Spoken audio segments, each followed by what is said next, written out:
I think the biggest life lesson in life is not having a parent, and especially the father. I think both parents are very important in your life, like a father and mother, both. But if you have one, then you're better off than none. Okay. But I think the biggest life lesson in life was not having your real father be in your life and want to be in your life. Even years later. I mean, of course, like years later, I think just, the grandmother kept pushing it. And then he wanted to be, and really not really. He literally was like, never called me yet. He said he would call, and I never care. I care when I was younger, and then you do care when you get older, just because of the fact that like it just teaches you so much in life. It teaches you a valuable lesson of what it means to be a parent. You have so many people who have sex and don't realize, okay, well, you may have a baby when you're not ready or established, or maybe you don't want kids. And a lot of people do have kids and they find out, oh, I don't want to be a parent. My whole thing with the life lesson is like, you can never be alone when you have a disability. I mean, what I'm trying to say is you learn to accept things when you have to deal with being alone at a young age. And I had a father who stepped in, so I'm very thankful for that. And I claim him as my real father, but um, I know things just don't work out sometimes when people condone certain things, or a parent put other people, like a man, over you or something like that. For example, like my life story, I won't go into detail about it, but I feel like when you learn that like you wasn't wanted and taken care of by the person who created you, I don't know, it just make you accept. And it was the same way when I was cross-eyed for 6 to 13 years.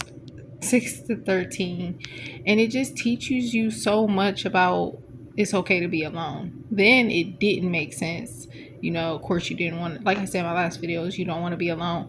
But I feel like it's the biggest life lessons of my life. The worst things taught me why being alone is okay and why it's a good thing. Whereas when I was younger, it didn't make sense and it wasn't a good thing. And it still wasn't. But it prepared me for now.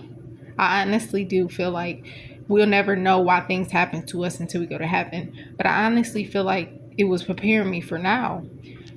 And God isolates you for a reason, to want to be alone. I'm talking about never having sex, never having kids, like I said in my last videos, not getting married no more, not dating no more, not wanting no friends. Like, and I have one that I wanted to cut off, but she's a good friend. It was not for her, it was for me, just because I don't want to talk to nobody.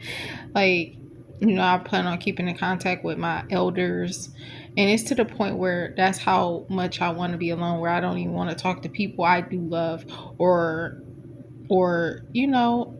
like it's just something that is powerful in my opinion, about how far I have gone in life, of wanting to just know that being alone is okay. And that's life. Like, I don't want anything else but like things that can't be given to me or said to me.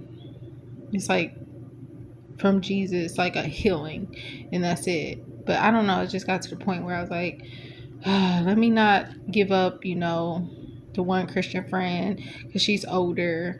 And like I said, I had another one that I cut off, and I stopped going to church. I would have numerous people, since I'm not from here, in the church. And if I ever get healed and better, like if I can barely work in the public because I get discriminated, I can't travel the world. I can't move. I've moved so much, I don't want to move, but because I move so much. But let's say God told me to move, I definitely would move if God told me that. Disabled and all, and I can barely even work in the public, but I have to do what I have to do. Get discriminated.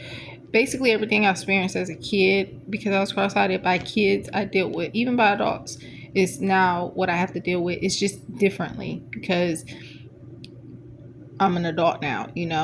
The mean mugs, the stares are talking about me, discrimination because of my disability, etc., etc.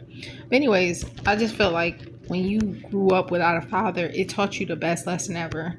So no man could ever tell me, oh, well, you gonna have a miserable life if you don't ever have sex, or you don't want to be with nobody, or if you keep cutting people off. Like, I learned the most important thing in my life of my father not wanting to be in my life and questioning why, why.